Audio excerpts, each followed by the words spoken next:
Hey, Dr. Amber Belt here, making a video for you today while I'm skating after work. And I was inspired to make this video by Dr. Tina, one of my friends, because she was talking about exercise in her post today and how we should make that one of the things that we virtue signal for is exercise, because people are virtue signaling for a lot of things these days. Exercise and health, generally not either of those things. So it got me thinking about what motivates you to get healthy. With an estimated 88% of the US population being metabolically unhealthy, obviously there's something in the way of motivation for health. So it got me curious.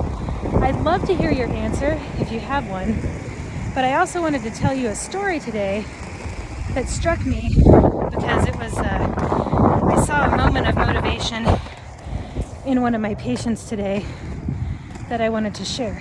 Now, this patient, it's windy today, sorry, northern Arizona in the spring.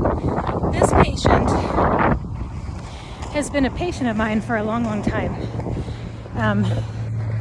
And he's diabetic. Oop, where'd I go?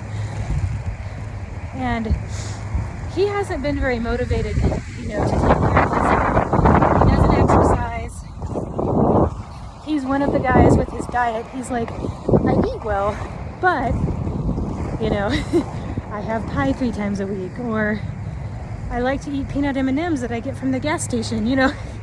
I see this a lot with my diabetic patients.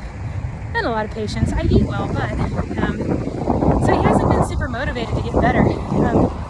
He will take a ton of supplements, and he's on a ton of supplements from one of his other natural health care providers, and that might be bolstering his health a little bit, but it is in no way, shape, or form leading him down the path to true health. Obviously, his diabetes is worsening.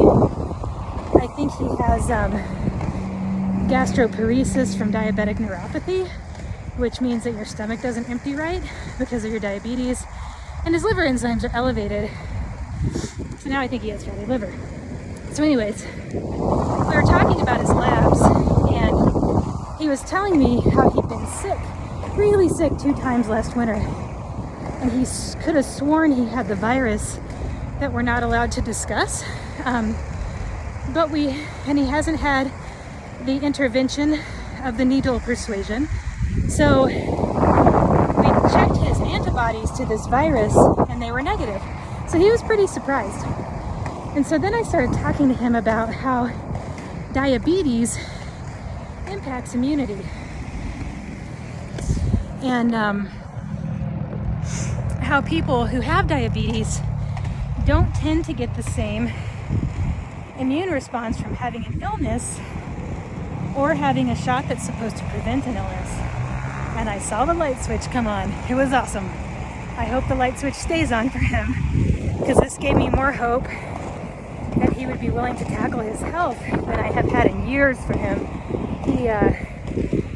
He got it for a minute, like, wow, my blood sugar running high isn't just my blood sugar. He realized that it's impacting his health in a more global way, which was really cool to see. I hope the light switch stays on that went on today. But that's what made me curious. That was the thing that motivated him, was realizing that his blood sugar wasn't just high blood sugar, that it's causing his immune system to be knocked up to par, it's causing his liver enzymes to be elevated, it's causing him not to digest his food correctly. So it got me wondering, what motivates you? Please drop your answer in the comments. And no pavement was eaten today. Yes.